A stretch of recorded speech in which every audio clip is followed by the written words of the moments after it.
I read something the other day that I thought was funny. It said, never make fun of your wife's choices because you're one of them. Kind of a funny thing, but it also raises the question, did our spouse really choose us? Did we really choose them? Exactly how much in this life can we choose? Did we choose whether or not we were born or where we were born? Did we choose what country we're from? Did we choose our brothers and sisters? And for that matter, did our parents choose us? Maybe they chose to have children, but did they choose us specifically? Not really. And when it comes to our employment, though, surely we get to choose that. Surely we get to choose our line of work. After all, when we were kids, people kept asking us, hey, what do you want to be when you grow up? And we started off saying all kinds of things, from fireman, and it would change maybe, maybe veterinarian now. What do you want to be when you grow up? What do you want to be? And that implies that we could choose. In high school, we were given all kinds of information about different occupations, maybe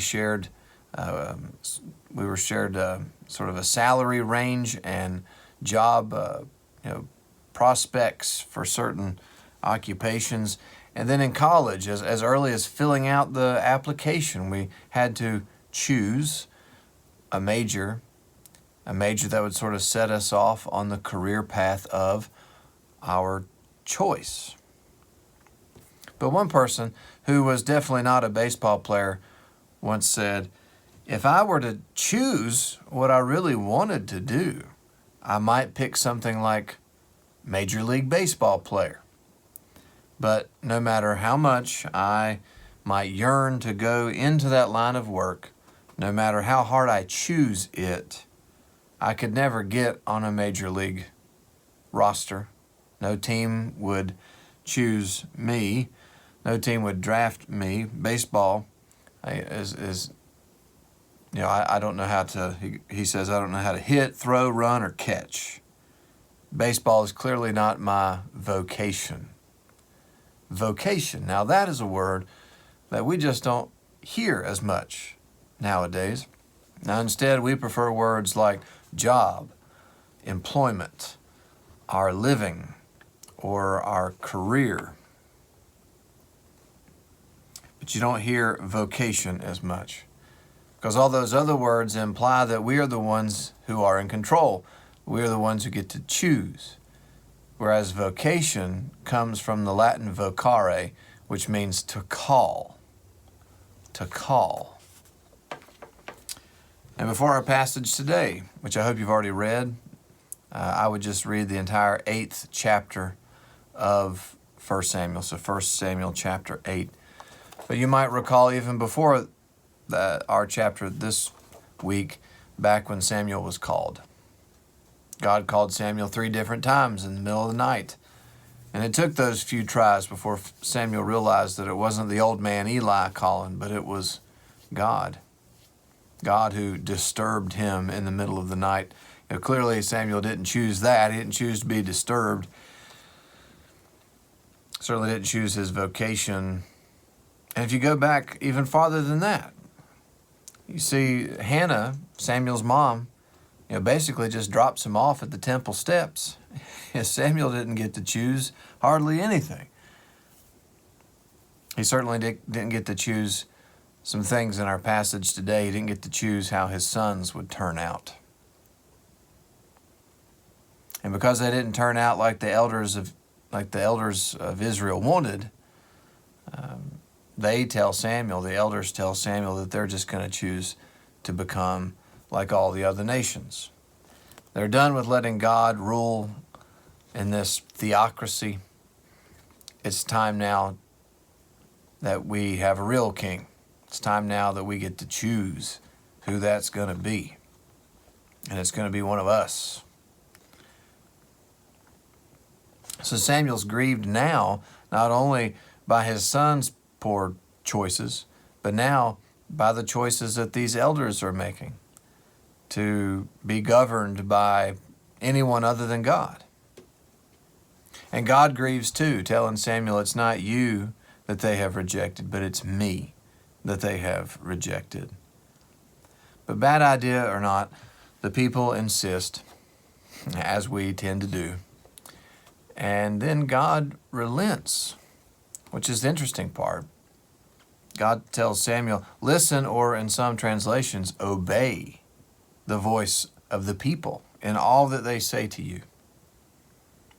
Interesting that God doesn't toss down thunderbolts when the people make a choice that God would not want, when they choose a different king, that instead God lets them have what they want.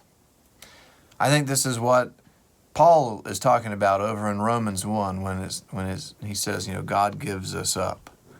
God gave them up to their choices. God gave them up to their own way. When people insist on their will instead of God's, this is what God seems to do, to give us up to our way. In fact, the name Saul, and this is pretty ironic, the name Saul means asked for. So, you hear God saying, okay, guys, you get what you asked for. You get Saul. Okay, you want him, you got him. I remember hearing one time someone said something very similar about our own leaders, I think they were probably referring to politicians, our own leaders, that we get who we deserve. Bad idea or not, great choice or not, we get who we ask for. We get who we want. The only thing that seemed to qualify Saul was what it says over in 1 Samuel chapter 9, verse 2. It says, Saul was a handsome young man.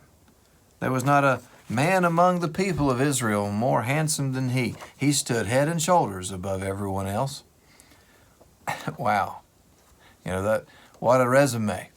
Clearly, it didn't matter to the people who it was going to be. They just wanted somebody new. They were tired of things were just not working out for them. They wanted something new, and they wanted to be able to choose. They wanted to be able to choose that new king. And of course, we know in hindsight that this whole self-governance thing didn't go so well for them.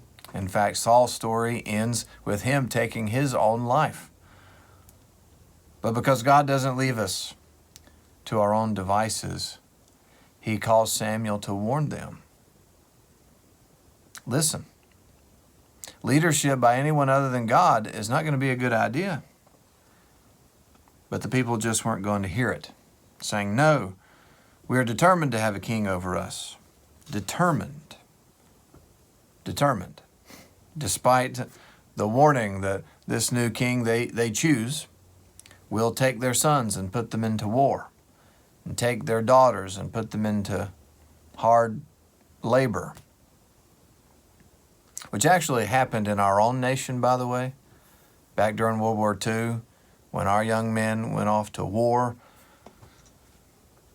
Women, in their absence, went to work. Before I was called into the vocation of full-time ministry, it was understood for several years that I was determined. Israel is determined to have a king. I was determined to become some kind of medical doctor or professional. So when I told my family about my calling, what do you think, how do you think many of them reacted? It has been a while, so it is a little fuzzy, but I think some fair words to use would be surprised and not pleasantly surprised, maybe even shocked, and perhaps in some cases even disappointed. How could I possibly choose ministry over medicine? Now, I think everybody has sort of come around to the idea now in my family. And it seems like now, when it comes to family gatherings and get-togethers, people are finally starting to understand that, it's, for Christmas time and Easter, that's just tough for, my vocation, in my vocation, and the scheduling of those things. So, most people are starting to come around now to the idea, but it took a while for them, and frankly, it took a while for me to realize that my choice, whether good or bad, wrong or right, in this case, my choice to become a medical doctor or something, that choice wasn't going to stop God from calling me. Whether I made the wrong or right choice, God was going to keep calling me. One time, an elderly man stood up during their new pastor's very first meeting with the leaders of this church. The man stood up and said to the new pastor, "Nothing against you personally, but I just don't think that our church is ready for a woman preacher. You seem like a nice person, but I just can't believe that the bishop would send you here." She replied, "Well, that makes the two of us, actually. I can tell that you and I are going to get along just fine since we think alike. You see, I fought God for 22 years. I told the Lord he must have lost his mind calling somebody like me into ministry. So if you don't want me as your pastor, let me assure you that I've already told God I don't want to be your pastor. But Fran, sometimes the Lord just won't take no for an answer. The Lord just won't take no for an answer." Good thing, too, especially for Israel, because poor Saul didn't stand a chance. He wasn't flawed so much as the people who chose him were flawed. He was sort of caught in the middle of their failures as a kind of scapegoat. And yet, God winds up using the very kingship God didn't want them to have, a kingship which came out of idolatrous and rebellious motives, and established his own son, Jesus the Messiah, and put him on Israel's throne forever.